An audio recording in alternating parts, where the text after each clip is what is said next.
Está no ar. Gente que Fala. O melhor programa de debates do rádio brasileiro. Gente que Fala. Tem texto e direção geral do jornalista Fausto Camunho. Gente que Fala. Reúne de segunda a sexta-feira formadores de opinião para discutir as principais notícias do dia. Gente que Fala. Tem o selo de qualidade APCOM.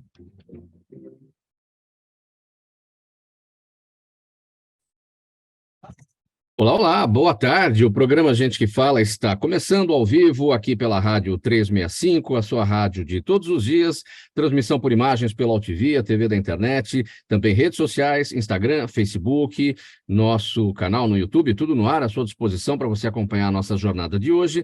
Até 13h, a gente quer você por aí, curtindo, comentando, compartilhando a nossa transmissão. Participe também pelo WhatsApp, sua interação é bem legal, fazendo perguntas para os nossos entrevistados de hoje. 973350038 é o número, mais uma vez, 973350038. Meio-dia em ponto agora. Eu sou o Mauro Friesman. Segunda-feira, vamos iniciar mais uma semana com empenho, com dedicação, saúde para todo mundo.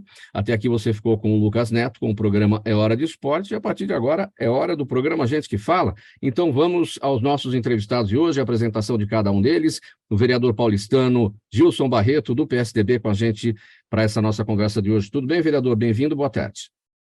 Boa tarde, é uma satisfação estar aqui com vocês, com essas pessoas brilhantes aqui, para conversar um pouco sobre a cidade de São Paulo e o Brasil, né? Muito obrigado. Sim. Obrigado pela presença, por colaborar sempre com a gente, vereador Gilson Barreto. Também com a gente na nossa bancada de hoje, Ricardo Guntovich, ele é empresário, economista, sócio fundador da RG5. Tudo bem, Ricardo? Tudo bem, Mauro? Um prazer aí. Boa tarde, quase boa tarde a todos aí. Prazer participar do programa. Obrigado pela presença, Ricardo. Também com a gente o Rogério Brandão, ele é planejador financeiro, mentor sênior e acionista da Serafim. Boa tarde, Rogério. Boa tarde, Mauro. Boa tarde a todos os participantes. Obrigado aí pela oportunidade. Vamos ter um bate-papo bem legal hoje. Legal. E o quarto participante aqui da nossa bancada de hoje, Kardec Borges, arquiteto, urbanista, ele é sócio da Unity Arquitetura, coordenador da Comissão de Arquitetura e Urbanismo da ADIT Brasil. Tudo bem, Kardec? Tudo bem, Mauro. Boa tarde aí aos participantes, boa tarde aos ouvintes. É um prazer estar aqui nessa tarde com vocês hoje. Obrigado pela presença. O Kardec está em Goiânia, os demais participantes estão todos aqui em São Paulo. E 12h02 agora, vamos ao primeiro assunto do programa Gente que Fala de hoje, o primeiro tema desta semana para análise e debate dos nossos convidados.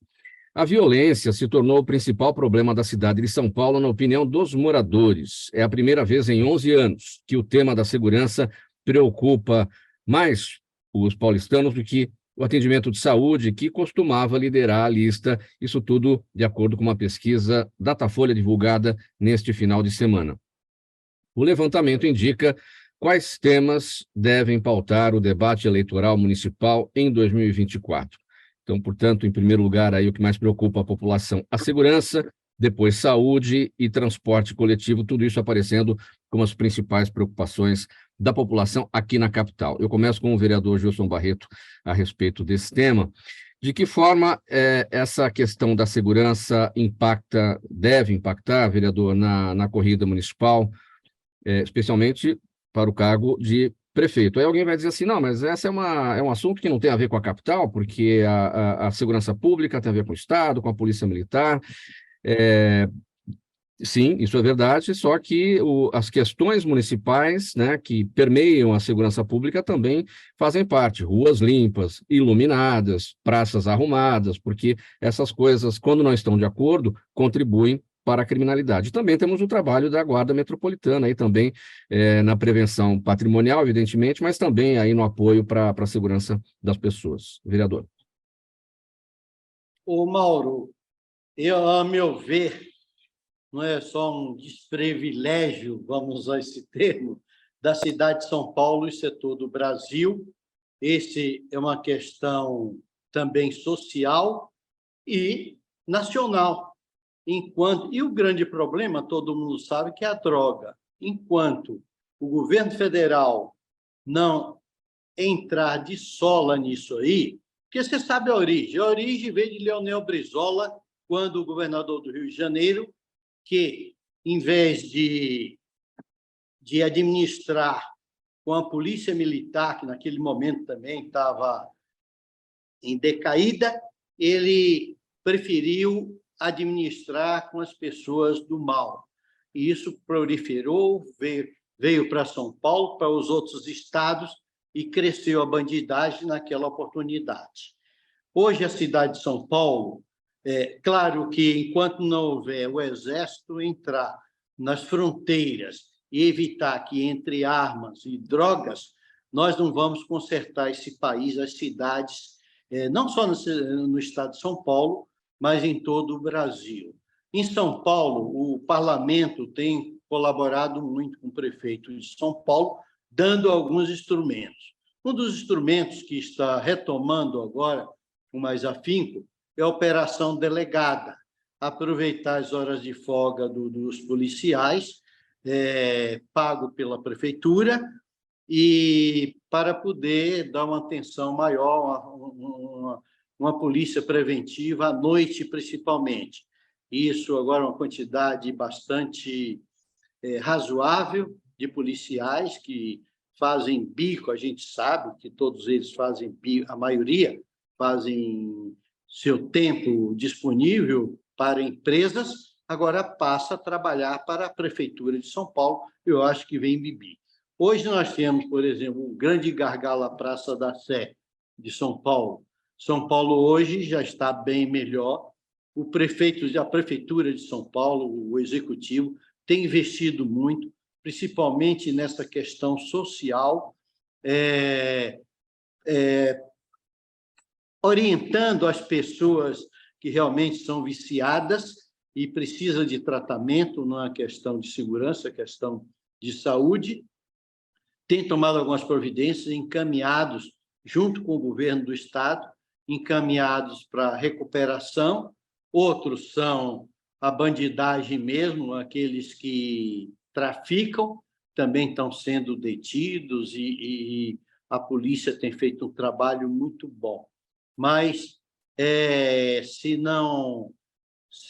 nossa legislação não for mudada, nossos representantes do Supremo Tribunal e as pessoas que podem dar um direcionamento melhor, for ficar apenas com o negócio de direitos humanos, nós não vamos chegar a lugar nenhum, vamos ficar enxugando o gelo.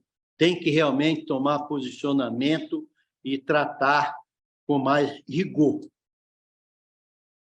Ricardo, sua percepção a respeito desse tema, como é que esse levantamento do Datafolha aparece aí para os economistas, para os empresários? Você é economista e é empresário.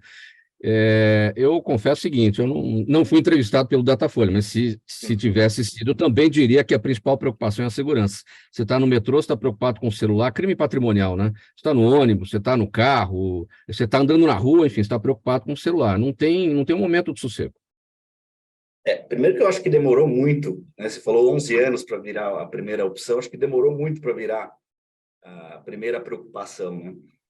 E também estou falando não como especialista na área, mas como usuário da segurança pública, né? Um cidadão. Você tem, acho que o político ele tem um pouco de receio de tocar no tema tático do negócio. Estrutural todo mundo quer falar, que é educação, as leis, criar ambiente de emprego, né? Mas isso aí é tudo 5, 10, 20 anos, né? Você tem o tático do negócio, que é polícia. Como o vereador Gilson falou também no final, acabar não, mas, né, ter um limite de direitos humanos, né, para também, né, ter o direito do cidadão, né? Eu acho que agora a população está menos paciente do que estava há 10 anos atrás. Eu acho que é por isso que subiu para a primeira posição. Então, não sei nem se está pior, talvez, acho que diria até que, sei lá, tem esses roubos aqui, a gente está na região da Faria Lima, a regra aqui é não sair para almoçar falando no celular, né? puta, na região que deveria ser uma região que você fala, puta, não, Faria Lima é o melhor que tem em São Paulo, né? Tá tudo do policiamento, não sei o que, não, é o pior que tem em São Paulo. Você sai de roubo de celular e tal, né? Pô, imagina as outras áreas.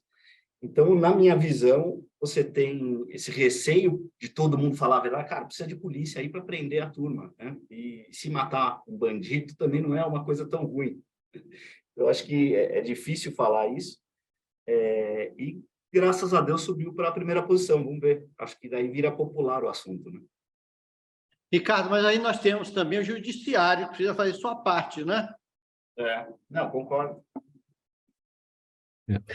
Rogério, sua percepção em relação a esse tema, a grande preocupação dos paulistanos com a segurança pública e, enfim, a partir desse levantamento dessa pesquisa Datafolha, que foi apresentada ontem, também, olha, não precisa ir muito longe, não precisa de pesquisa Datafolha, basta uma enquete aí, pergunte se para os amigos aí, para os familiares, já foi assaltado?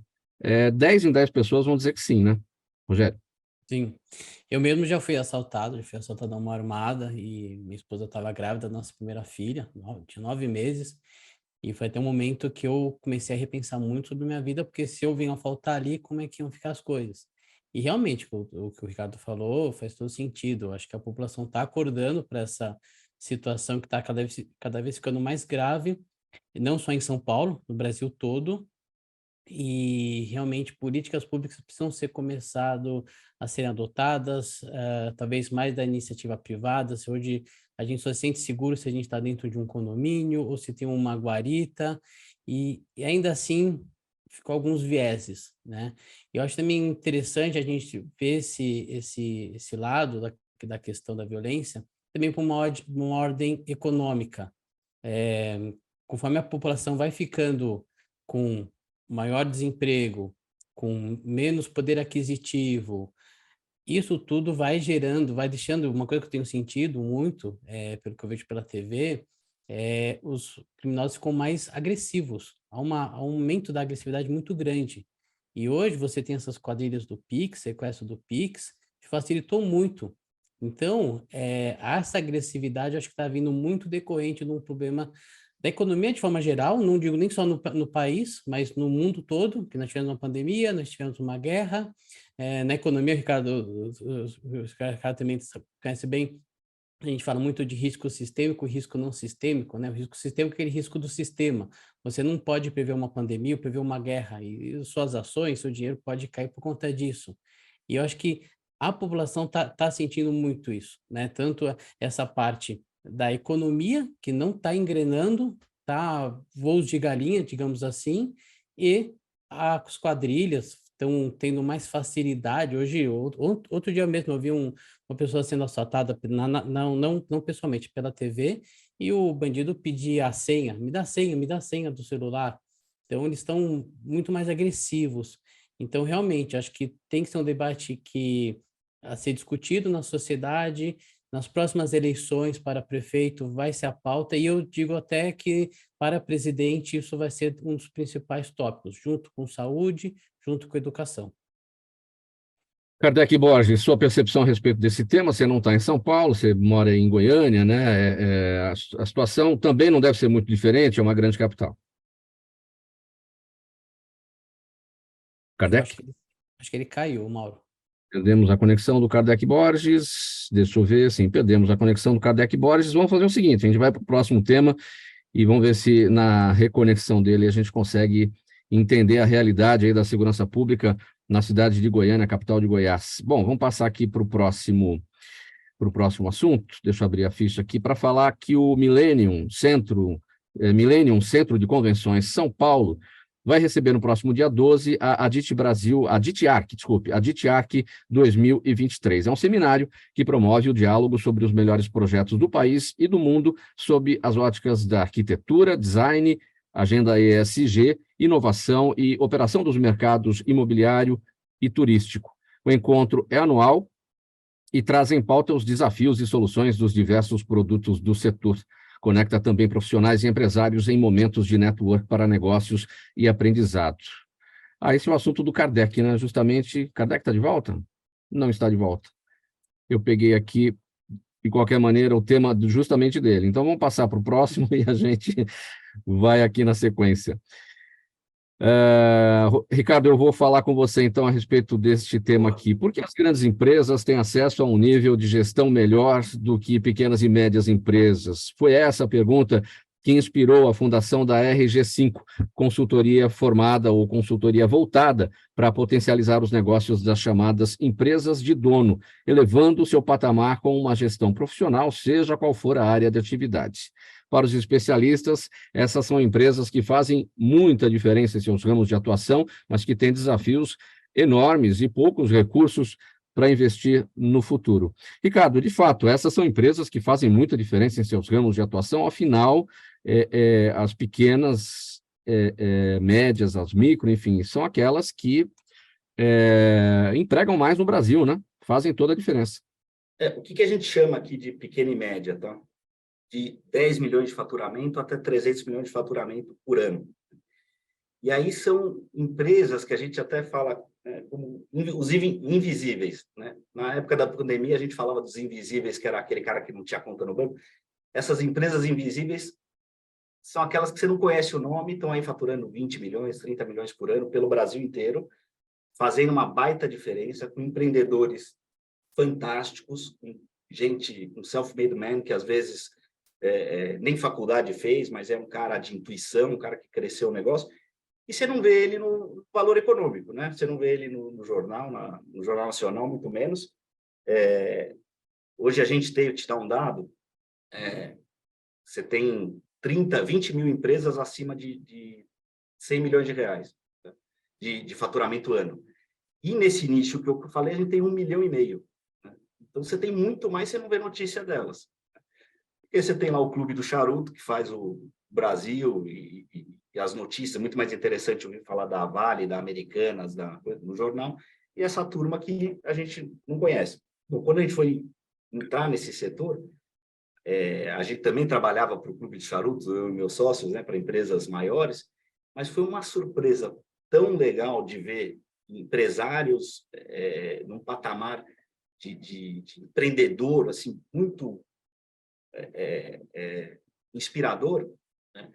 E que às vezes a gente não conhece. E aí acarreta, não quero estender muito no meu aqui, mas acarreta em diversas dores que a gente ficou entusiasmado em consertar, né? Uma delas é a própria solidão desse empresário, né? Falam que o CEO já é um cara solitário. O dono de empresa que a gente atende aqui desse tamanho é muito solitário. O Rogério também acho que pode ter uma experiência parecida nisso.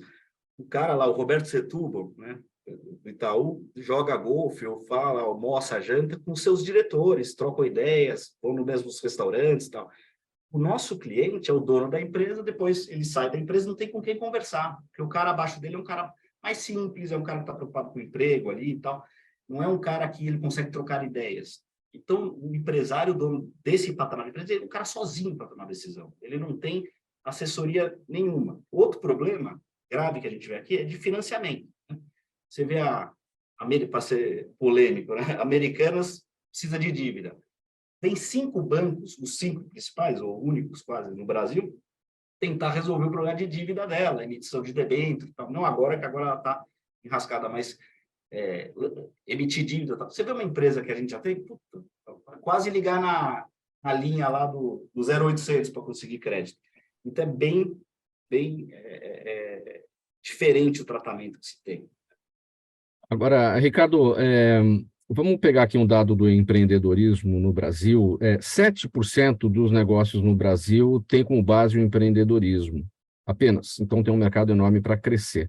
Na Europa, isso é ao contrário. 95% dos negócios lá tem como base o empreendedorismo. E são os pequenos e médios. Eles são solitários também. E por que lá as coisas vão melhor do que aqui? Eu acho que tem algumas coisas. Primeiro que é muito mais fácil abrir uma empresa lá.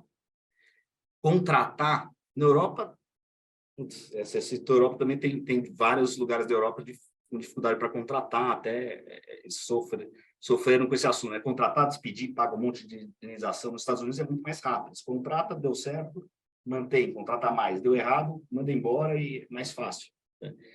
que isso acontece, né? Parece que é um não direito do trabalhador, mas essa flexibilidade ajuda muito. Então, eu acredito que é por essa flexibilidade de você crescer a empresa no momento que precisa, é fácil você crescer. Aqui é difícil contratar alguém, você pensa 10 mil vezes, você vai pagar 5 mil reais de salário, mas para você custa 9 mil, né? Então, acho que faz muita diferença. Aqui, para fechar, fora os juros, né? Porque aqui, hoje, você ficar sentado em casa vendo a novela, você ganha 13% ou 12%, 10% líquido. Lá fora, não, mesmo tendo subido os juros. Então, às vezes é melhor o cara falar, quer saber, eu vou ver a novela aqui, eu trabalhar para outra pessoa, né? Então, sem dúvida, os juros é um negócio que puxa para isso. E a estabilidade dos juros, né? Além de cair, Rogério, tinha que manter no patamar baixo. ouviu o Rogério também sobre esse tema. Como é que muda essa novela, então? Eu acho que a gente teve muitos avanços nos últimos anos, principalmente nessa parte de abertura de empresa. Antigamente era bem pior, né, Ricardo? Antigamente você demorava mais de 30 dias para abrir uma empresa. Hoje você até também consegue fechar, mas aí você fica com o seu CPF atrelado à Receita Federal. Então ainda há muita burocracia a ser vencida. Realmente, o que eu acho que impacta muito o empresário é a questão dos impostos. Também essa questão que a gente está tributando, né? O fato gerador de uma economia. Então, quanto mais você está gerando ali, maior o seu imposto. Isso é muito discutível e na reforma tributária isso está sendo bem pautado ali para ser uma discussão. Eu acho que, e realmente, o que o Ricardo falou, hoje a maioria dos empresários, assim, que faturam em 20 milhões e ele sozinho e muitas vezes com 3, 4 funcionários, ele acaba sendo um lobo solitário, como a gente às vezes chama aqui alguns planejadores independentes que atuam sozinhos, e aí tem que ir atrás de um networking, criar uma rede de pessoas que atuam na mesma área para saber onde pode melhorar. Muitas vezes, se não é um oceano azul naquele mercado que a pessoa atua, tem que tomar um pouco de cuidado com a concorrência. Então, realmente, a gente fala que ser empreendedor no Brasil é você estar numa selva e você tem que tomar cuidado com o leão que pode aparecer, com a cobra que você pode pisar, e ao mesmo tempo você tem que achar um abrigo e pensar onde você vai tomar uma água, né? Então, o que o Ricardo pontuou é muito importante, realmente. Eu acho que a gente teve nos últimos anos, muita flexibilidade, muitas novidades, principalmente a tecnologia tem ajudado muito o empresário, mas essa questão dos impostos, dos custos, você vai ter um funcionário, você quase duplica, né, os custos que você tem. Então, acho que realmente a reforma tributária, Crédito, não entrando em cara. detalhes nela, mas ela está vindo no momento para tentar dar um fôlego aí, mas claro, tem muitas coisas que vão ter que ser melhoradas, pontuadas, né, Ricardo? Eu estava pensando aqui, crédito, né? Você vai abrir um negócio, serviço, você compra um computador e vai vender seu serviço, mas você precisa de crédito, você não consegue, né? 13% é a Selic, né? Você vai pedir no banco, se tiver, 50% ao ano. Vereador Gilson Barreto, vamos ouvi-lo também, porque as grandes empresas, afinal, têm acesso a um nível melhor de gestão do que as pequenas e médias? Ô, Mauro, existe aí alguns aspectos. Existe o empresário, o comerciante e o microempreendedor individual, o conjunto. Ocorre o seguinte, a burocracia é muito grande, fala-se em acabar com a burocracia, mas não acaba. A cidade de São Paulo, e como outras também, são cidades desordenadas quanto a lei do zoneamento na cidade de São Paulo, principalmente. E não foram respeitadas aquelas empresas antigas que estão hoje nos bairros que ainda consta numa área de preservação ambiental, mas na época, e são empresas grandes, inclusive, que até exportam. E eles têm um problema hoje da licença de funcionamento, que eles têm dificuldade em adquiri-las. Então, isso é um grande problema.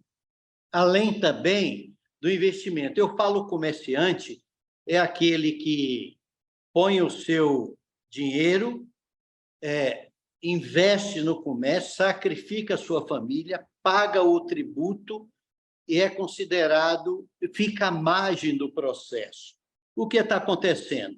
Hoje, o microempreendedor individual tem 30% hoje no Brasil, e o que acontece? Está todo mundo que é comerciante reduzindo um pouco sua empresa e passar para microempreendedor individual, porque não precisa pagar imposto.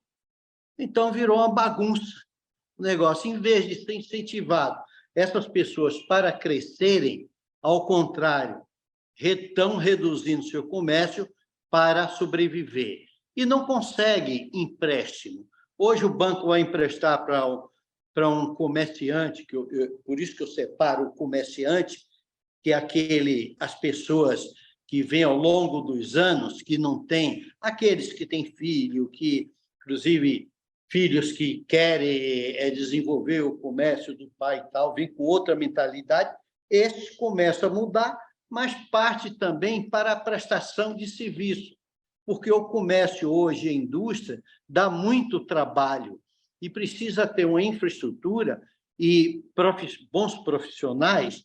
Agora, a pessoa já chega depois dos 60. Vem o poder público só criando problema, como quem diz, sai daqui que nós não queremos você hoje na nossa região.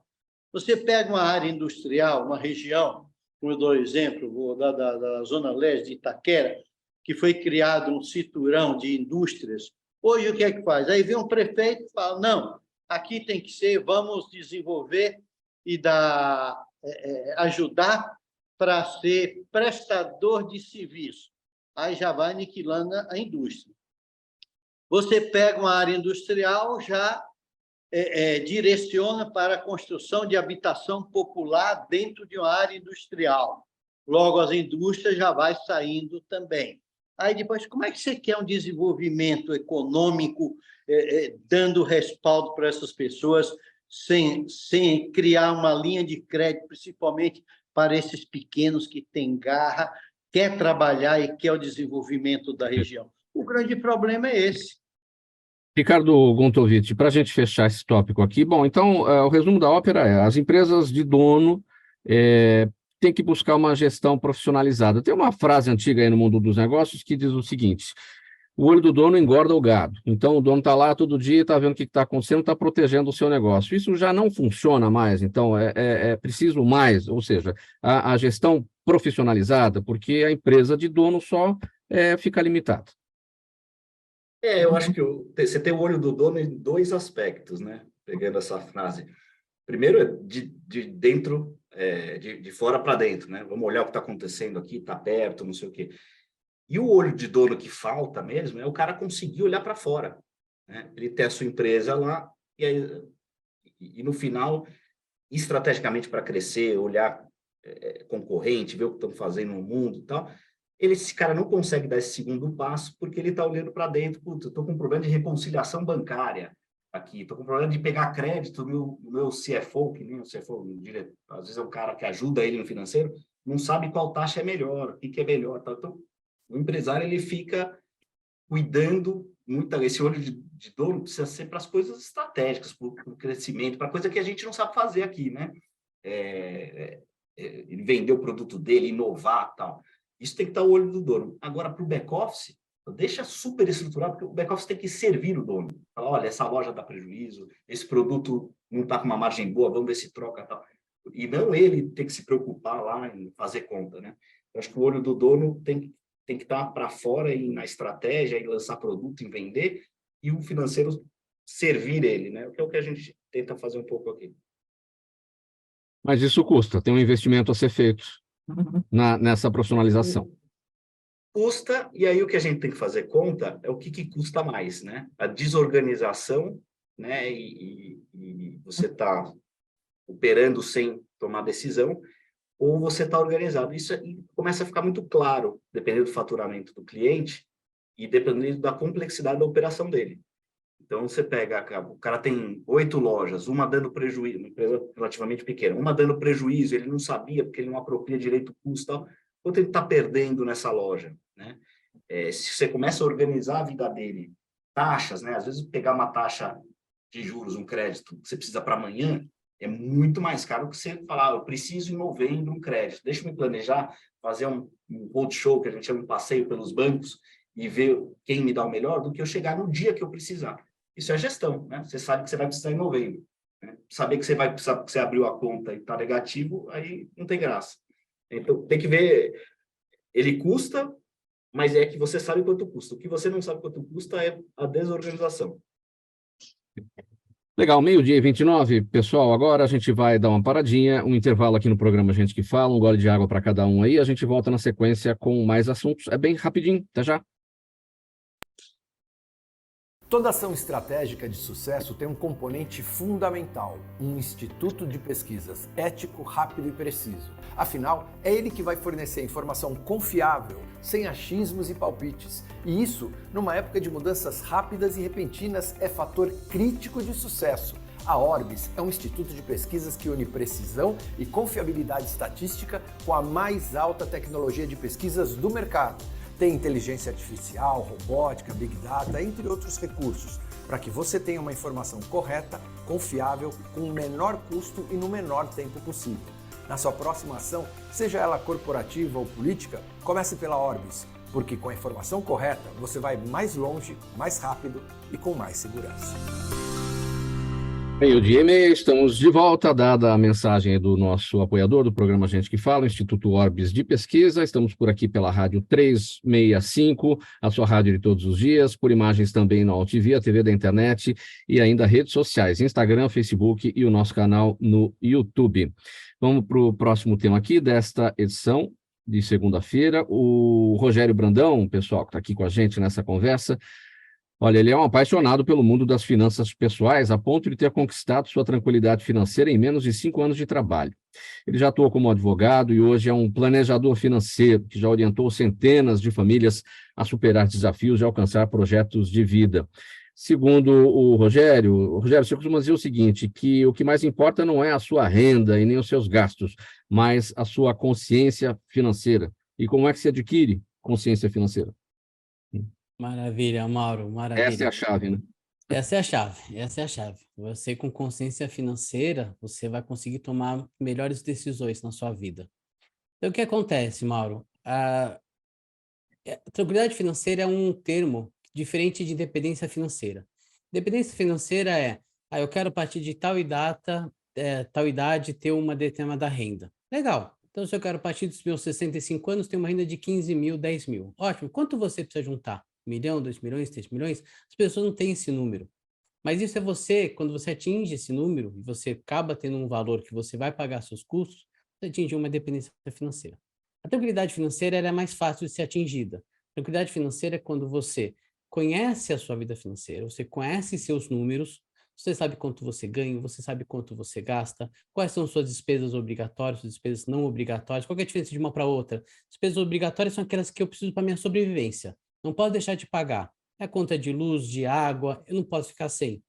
Despesas não obrigatórias é aquelas que, por mais sacrificante que seja, a gente pode viver sem. Eu posso viver sem academia, sem um barzinho? Posso, é ruim? É, mas eu posso viver sem. Então, a pessoa ela vai adquirindo esse conhecimento que tem que vir do quê? De uma educação financeira. A gente estava conversando, né, sobre uma das preocupações da população que é a respeito da segurança, mas uma que também tem que ser a educação. E aí entro dentro do lado da educação financeira. Hoje você tem um Brasil com quase 80% está endividado. Então, e o que o Ricardo falou, as empresas têm dificuldade de obter crédito, mas hoje para a pessoa física consegue até de certa forma mais fácil do que uma pessoa jurídica, mas o crédito hoje está super caro. Então, você tendo educação financeira, você vai ter um conhecimento, não um conhecimento aprofundado de investimentos, de finanças, mas um conhecimento de conhecer seus números, quanto eu ganho, quanto eu gasto, quanto eu preciso juntar para tais projetos de vida. Isso vai te dando uma clareza. Essa clareza, Mauro, vai te dar o quê? Consciência financeira. Essa consciência financeira vai fazer você tomar melhores decisões. E aí, Mauro, olha que interessante, essas melhores decisões vai fazer o quê? Você ter uma coisa que a gente chama de bem-estar financeiro. É um momento de vida em que você consegue dormir tranquilo. Eu não estou com independência financeira, eu não posso parar de trabalhar, ok, mas eu sei quanto eu ganho, quanto eu gasto, eu sei que eu preciso, poxa, eu tenho que juntar tantos reais para minha reserva de emergência, eu preciso juntar tantos reais para aquela troca de carro que eu vou ter daqui 3, 4 anos. eu preciso juntar tantos reais por mês para ter a minha independência financeira daqui 20, 30 anos. Olha como aquilo te dá uma tranquilidade, sabendo que você está no caminho certo. Não estou nem entrando na parte de produto, né? Onde eu invisto, não estou nem falando disso. Porque quando a gente fala de investimento, o mais importante é a nossa estratégia. O produto vai ser consequência. A pessoa que tem uma estratégia correta, uma boa estratégia, ela vai adquirir bons produtos. O contrário não é verdade. Por isso que muitas vezes as pessoas elas se preocupam tanto com o produto, e erram. Por exemplo, a pessoa vai e pensa em trocar o de carro daqui 2 anos e adquire um CDB com vencimento para 3 anos. Errou a estratégia. Então, a consciência financeira ela é vital, porque sim, ela vai fazer você entender a importância da sua renda, a importância dos seus gastos. Esse é o trabalho que o planejador financeiro, é como adquirir isso, né, do nada, digamos, com a ajuda do planejador financeiro. Ele que vai levar você a descobrir esse mundo da consciência financeira, digamos assim. É um trabalho profissional a ser feito a partir do planejador financeiro, que é a sua atividade. Agora, a consciência financeira, ela corre em cima de uma base que deveria vir de casa, que é a educação financeira. Agora, muitos pais não sabem exatamente o que é, né? Como passar aos filhos aquilo que a gente não tem a menor noção a respeito. E a escola também não tem dado a base para isso. Verdade, verdade. Tá melhorando muito. Antigamente a gente tinha muito pouco conteúdo. De uns 15 anos para cá, muita coisa começou a acontecer e começou a melhorar, né? Então você começou a ter corretoras, né? No YouTube, muitos influenciadores, a gente chama isso da quarta indústria, então muitos influenciadores falando sobre finanças, a importância de você poupar, a importância de você conhecer esse orçamento. Aqui na Serafim, a gente tinha um produto antigamente, que a gente chamava de clínica financeira. Era uma reunião de 2, 3 horas em que a gente conversava com o cliente e perguntava como é que era na sua casa, né? Seus pais falavam dinheiro com você.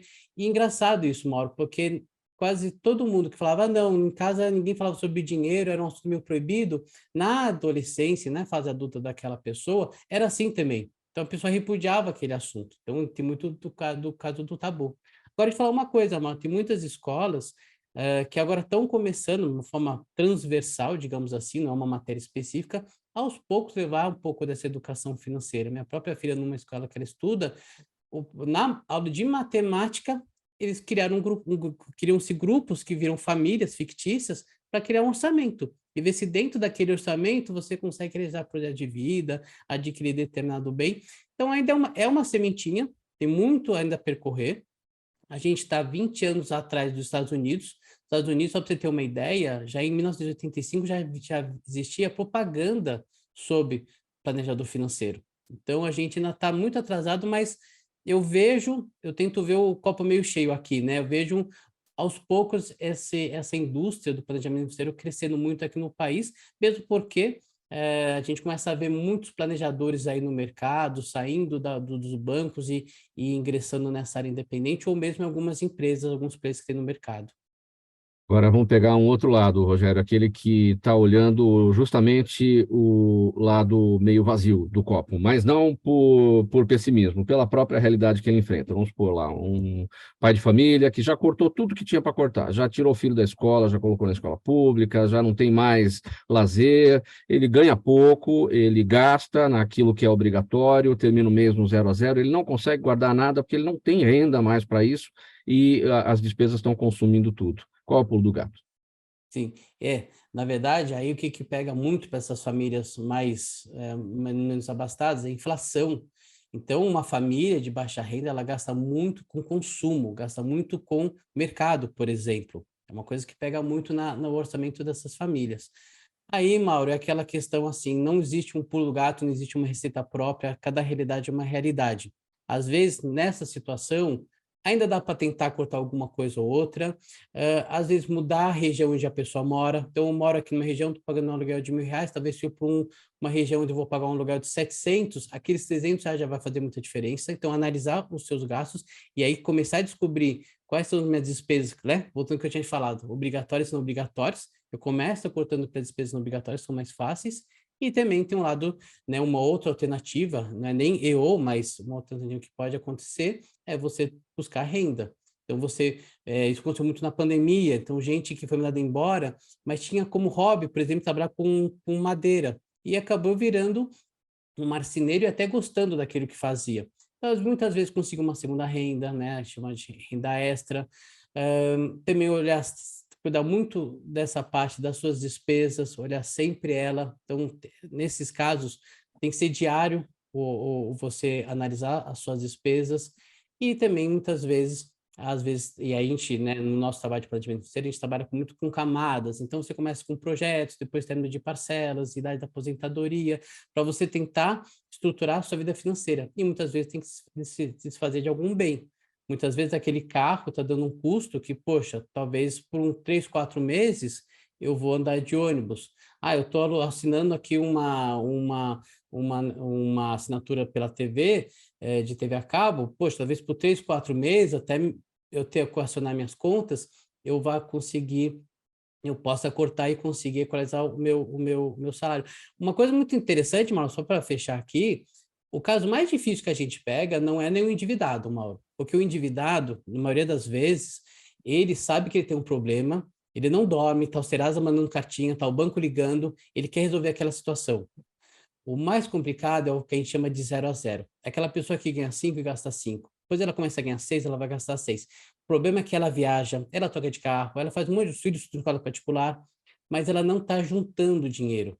E aí ela não está vendo o que a gente chama aqui de mal invisível. Então ela vai chegar aos 60, 65 anos com muita experiência de vida, um carro, uma casa, mas quer se aposentar com uns 10, 12 mil e não tem aquele ativo líquido. E ele, na vida toda dele, mas poxa, mas eu viajei, eu tive isso, tive aquilo, mas ele não foi juntando. E você chegar para essa pessoa e falar, olha, talvez você tenha que baixar o seu nível de vida, que a gente chama, né, viver 2 degraus abaixo, é difícil explicar isso para essa pessoa. Mas é uma situação mais complicada que muitas vezes pegar um endividado. Vereador Gilson Barreto, por onde passa a consciência financeira? Eu acho que o Ricardo transmitiu aí eu acho que o pensamento de todo mundo. Hein? Foi o Rogério quem falou. Rogério, desculpa, Rogério. Imagina. Olha, acontece, a meu ver, eu acho que a educação é a coisa mais importante que tem aí nesse processo.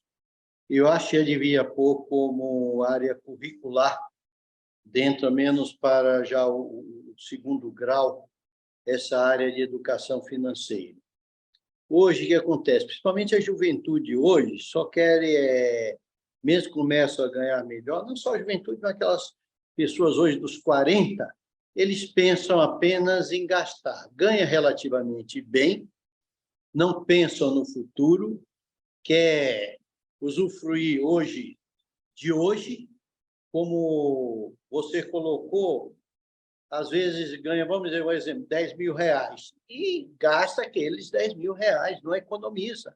O que é que vai acontecer? Amanhã vai faltar, que a inflação come esse valor, depois ele chega no estágio, aí dá desespero e vai às últimas consequências às vezes. Outra coisa, Mauro, eu acho que os pais também, principalmente esse segmento da classe média, precisam orientar seus filhos a respeito disso. Hoje, apenas dar uma mesada sem orientação, eu acho que você está prestando um desserviço para o seu filho. Você tem que saber e demonstrar quanto custa um salário mínimo, o que é que ele pode comprar com salário mínimo. Às vezes o filho chega, pai, eu quero comprar um equipamento, não sei o que tal. Quanto custa? Nem pergunta, vai lá, compra e dá, o garoto não sabe nem quanto custa. Isso é um desserviço à sociedade, à sua família. Eu acho que todo mundo tem que fazer uma reflexão, ver como conduzir isso, porque a questão é a educação. Eu tiro exemplo, ao menos nisso, eu tive muito cuidado. Meus filhos, quando pediam alguma coisa, primeira coisa que eu perguntava, você sabe quanto custa? Ah, pai, custa tanto. Isso corresponde a 1,5 salário que uma família, às vezes, mantém, o marido, mulher e o filho, passa o mês todo comprando comida com isso, você sabe? Não por isso eu deixava de dar, mas você tem que demonstrar e dar exemplo para a família para poder conduzir. Porque tem gente que acha, pegou um centavo, acha que aquilo não vai acabar, vamos estourar tudo. Eu acho, desculpa, eu estou falando assim, que nós temos nossos técnicos, eu tenho que falar a linguagem que eu ouço do dia a dia aí pelos cantos da cidade. Ricardo Guntovitch, sua percepção. Não, mas a linguagem do dia a dia é o que é real, né? É a vida real. E falando com o coração aqui, 100%, mais ou menos o que o Rogério faz para a pessoa física, é o que a gente faz para a empresa, né? Mas eu vejo que o trabalho dele, estava pensando aqui enquanto ele fala, é muito mais difícil que o nosso. Porque a empresa, se tem uma loja dando prejuízo, se tem um funcionário que não performa, é fácil, né? A gente demite, troca, se tem um funcionário ganhando muito mais que a média de mercado, tal, as decisões são mais frias. Quando você chega na vida financeira do cara e fala, olha, você não está ganhando para isso, tira sua filha dessa escola e coloca numa escola pública. Você está mexendo uma geração inteira com uma decisão que, para mim, por empresa é fácil. Aqui eu fecho uma loja, abro uma loja depois, tal, expande quando a economia melhorar. Tal. Se tirar um filho da escola, não é uma decisão que você vai e volta toda hora. Né? Então, apesar, né, de ouvir, entender e concordar com o Rogério e com o Gilson, eu fico imaginando qual é o limite. Numa empresa, a gente sabe qual é o limite, é agora, resolver agora o problema. Qual é o limite no financeiro de uma família para falar, olha, vamos dar um passo para trás? Vamos sair aqui de São Paulo e vamos lá morar em Sorocaba. Ah, mas tudo que eu tenho é aqui. Putz, mas é mais barato, tal, tem um apartamento em Sorocaba. Quer dizer, não é uma decisão que mudou uma geração, né? Então, eu admiro muito esse trabalho e admiro e tenho curiosidade como ele em que momento dá esse shift, né? Então, eu nem sou a pessoa indicada para dar esse tipo de coisa. Quando eu vejo, a pessoa física é muito diferente da empresa, né? Faz muito mais frio se lidar com a empresa, você vai e volta a hora que você quiser. Com a família, não, né? Então, eu tenho mais dúvida do que a contribuir nesse assunto. Legal, gente. Vamos mudar o assunto agora no programa Gente que Fala, 12h46. Vamos tratar de saúde por aqui, pela Rádio 365, sua rádio de todos os dias, OTV, TV da internet, também em redes sociais. Vem aí a 20ª edição do Mutirão de Atendimento de Catarata. É a maior ação social do Brasil, que já encaminhou mais de 30 mil pessoas para cirurgia gratuita ao longo dos últimos anos. Pessoas com mais de 50 anos de idade, com algum grau de deficiência visual, poderão se inscrever até o próximo dia 15. O mutirão de atendimento de catarata é promovido pelo Centro Comercial Aricanduva e com diversos apoios que o vereador Gilson Barreto vai destacar para a gente.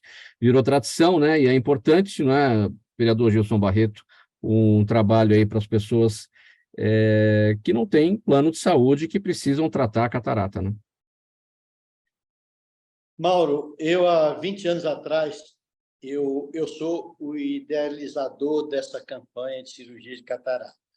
Há 20 anos atrás, conversando com alguns oftalmos, que eu também tinha catarata e fiz a cirurgia, eu achei que isso não era suficiente e nós precisávamos atender as pessoas. Eu sou originário de movimento social, então eu procurei, eu já era rotariano, procurei o Rotary e, posteriormente, a Associação Comercial, várias outras organizações sociais, e procurei o Shopping e propus que eles ajudassem o Shopping Aricanduva, que eles ajudassem a gente a desenvolver esse projeto. E fizemos o primeiro, foi um sucesso. O Shopping hoje é um dos maiores projetos, é uma campanha que não tem dono, todas as organizações sociais que queiram filmar, fotografar, divulgar, pode fazer. O Shopping, claro, que eles também apresentam esse trabalho também dentro do relacionamento deles como responsabilidade social, e para mim é um prazer, todo ano a gente está aí. Como é que funciona? Nós abrimos as inscrições antecipadas com 30 dias de antecedência.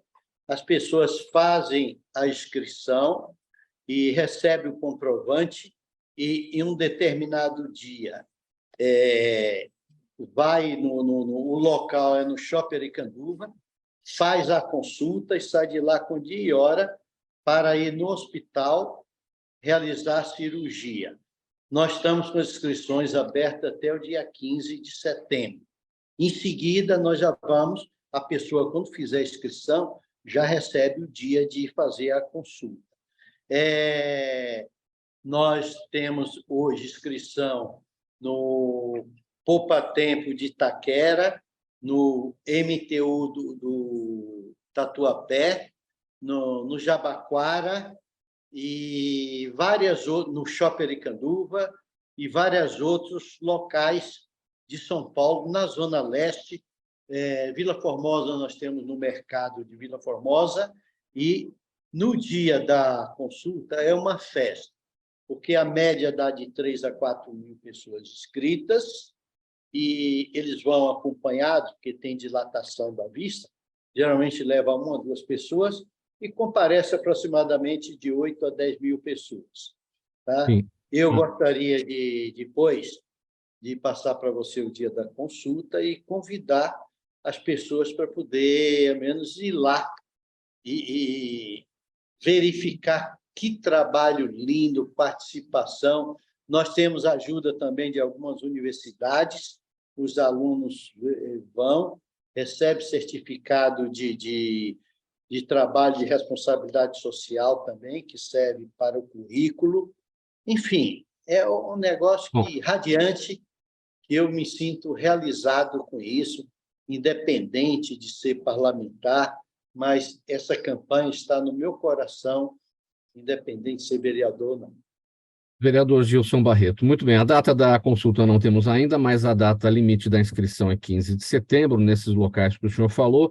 Só pessoalmente ou é possível fazer pela internet? Porque as pessoas que estão em regiões mais distantes, o senhor falou, por exemplo, em vários locais na Zona Leste. Quem está na Zona Sul, por exemplo, está muito distante, como é que faz para se inscrever? No Jabaquara, metrô Jabaquara. Sim. Nós não estamos dando a data porque não pode ir sem inscrição. Por isso que nós estamos dia 15, até o dia 15, dia da inscrição. Logo em seguida, já está marcada a data, mas eu não quero para alguém não entender que tem que ir para lá sem inscrição. Porque lá nós temos os escoteiros, eles tomam conta de 50 cadeiras de rodas. Nós temos lanche para todo mundo que vai. Temos lá aproximadamente 3 mil cadeiras para o pessoal se sentarem. Então, é um negócio fabuloso, tá? Sim. Bom, eu destaquei aqui que o mutirão de atendimento de catarata é promovido pelo Centro Comercial Aricanduva. Olha, o apoio tem aqui Blue Eye Oftalmologia, Instituto Eye Hospital, ICG Cirurgias, me corrija a pronúncia se eu estiver errado aqui, vereador, Guilomon Oftalmologia, é isso? Guilomon Oftalmologia. Depois da consulta, eles é que cuidam do pessoal. Sim. E também o Instituto Cultural Gilson Barreto. Vereador, uma informação importante. Nessa cirurgia de catarata, o paciente precisa receber uma lente intraocular, né? É assim que funciona. E isso é caro para ser adquirido. Isso também é fornecido? Quem é que fornece para as pessoas que vão fazer a cirurgia? Isso vai para o hospital, que o hospital tem convênio com o SUS, e é feito tudo de graça, não paga um centavo sequer. Nós já chegamos a 22 mil cirurgias, graças a Deus até hoje não tivemos problema nenhum. Geralmente 1% tem algum probleminha, mas nós até agora não tivemos conhecimento. E esse trabalho, esses oftalmos e essas empresas é que cuidam. Depois da consulta, eles é que assumem a responsabilidade de realizar a cirurgia, apesar de que nós também ligamos posteriormente para as pessoas para que não esqueçam. E alguns esquecem, viu? Hoje, uma cirurgia dessa para um olho está de 5, 6 mil reais. Uma informação médica, vereador, o senhor talvez tenha, porque são pessoas com mais de 50 anos de idade que podem participar disso, né? Pessoas com 50 anos já estão sujeitas a catarata, tem muita gente já nessa idade, é uma precocidade, não? A pesquisa e os entendidos da área da saúde falam que, geralmente, essa doença ataca as pessoas acima de 50 anos. Por isso que é um padrão, inclusive SUS, de 50 anos, e isso acontece a qualquer momento, a pessoa passa a não enxergar. Isso, depois começa a usar óculos, aí vem. Quando passa a faixa de amadurecimento de 50%, é que está na hora de realizar a cirurgia. As pessoas que tiverem outras patologias, no dia o pessoal também orientam para onde as pessoas deverão ir. Mas a campanha é de cirurgia de catarata. Ricardo, essa é uma situação ocupacional, né? Uma doença ocupacional que afeta bastante a produtividade, não é, Ricardo? Não, Sem totalmente. dúvida. Ricardo. Só para ouvir o Ricardo. Não, totalmente. E estava pensando nisso, né? Só dá para achar uma coisa disso, né? Que é fantástico. E a divulgação é tão importante, porque, né, a gente acaba não sabendo do que está sendo feito. E me parece que é uma ação relativamente boa para o Estado fazer, né? De custo-benefício para a população muito alto. Então, parabéns aí ao vereador Gilson. E o ideal seria ser amplamente divulgado, né? Acho que essas coisas boas a gente tem que divulgar. Muito bacana. Rogério, a sua percepção também, a gente sempre se preocupa aí, a nossa prestação de serviços, né? Sempre levando isso para a nossa audiência e é um problema muito complicado, é uma cirurgia, se for fazer no plano de saúde, que muita gente não tem, se for fazer no particular, tem o custo da lente também, ou seja, é uma ação muito importante fazer tudo isso de graça para a população. Sem dúvida, sem dúvida. Todas as políticas orientadas para a saúde da população, principalmente as que realmente não têm condições de ir para um hospital particular fazer isso é vital. A saúde da população vai refletir em todas as outras áreas, educação, na violência, na segurança pública. Por isso que saúde também é um outro tema que, com certeza, nos debates aí políticos que a gente vai ter ano que vem, vai ser um dos principais tópicos de discussão. Ô Mauro, não é chamamento, porque chamamento é quando o hospital chama todo mundo e vai, forma aquela fila louca e vai vendo quem é que precisa. Esse aqui existe uma inscrição antecipada, tá? E o tratamento é muito bom. Outra coisa, não importa se seja rico ou pobre, desde que tenha o cartãozinho do SUS e o endereço de São Paulo.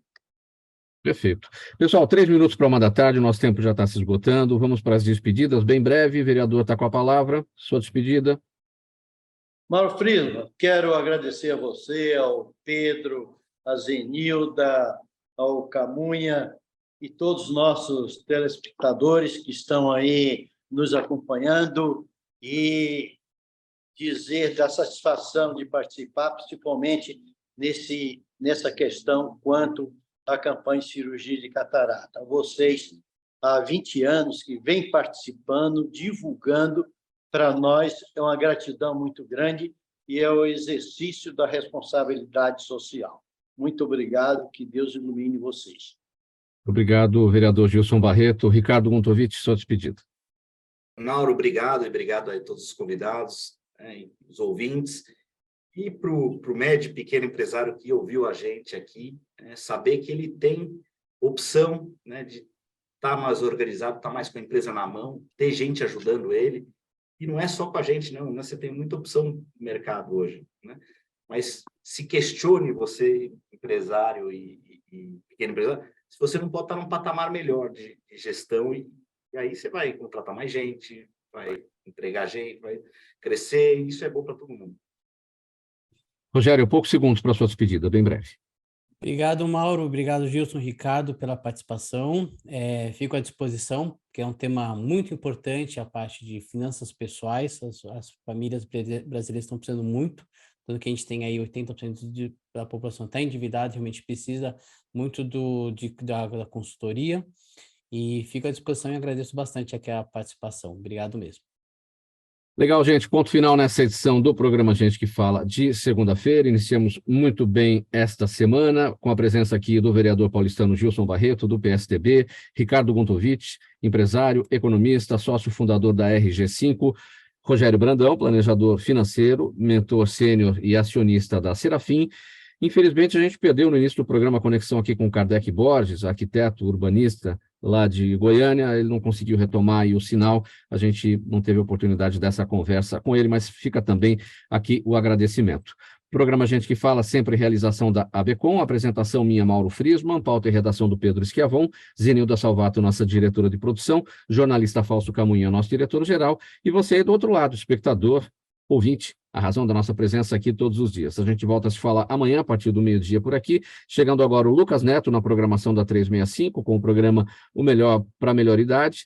A gente volta amanhã, a partir do meio-dia, portanto, ao vivo, pela 365, sua rádio de todos os dias, também pela UTV, a TV da internet e pelas redes sociais. Um abraço a todos, um bom trabalho aí, Lucas, uma boa tarde para a audiência e até amanhã. Tchau, tchau.